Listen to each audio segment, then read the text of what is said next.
PNP Chief Ronald De La Rosa says he signed a recommendation of the Internal Affairs Service on the administrative charges against Superintendent Marvin Marcos and other policemen over the killing of Albuera Leyte Mayor Rolando Espinosa and another inmate at the latest sub-provincial jail in Baybay City November last year. The PNP refused to disclose specific recommendations, although De La Rosa hinted that among his decisions were dismissal from service, suspension, and demotion. Basta dinaan namin yun sa due process, ginandakan ng IAS ng thorough investigation. Ano nakita nila? Nakita nila dapat ito i-dismiss, dapat ito i-demote, dapat ito ma-suspende. Susuportahan ko yung IAS dyan.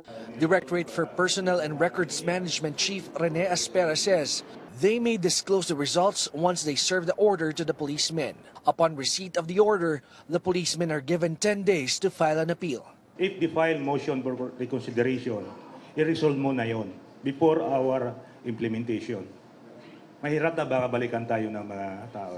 President Rodrigo Duterte earlier said he will give absolute pardon to policemen involved in the Espinosa case. But De La Rosa believes the president will respect the PNP's decision on the administrative charges filed against the policemen. May conflict dyan.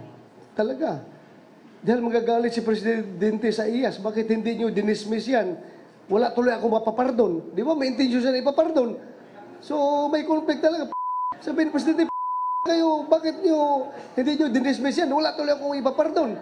De La Rosa reiterates the president is giving him a free hand on organizational decisions.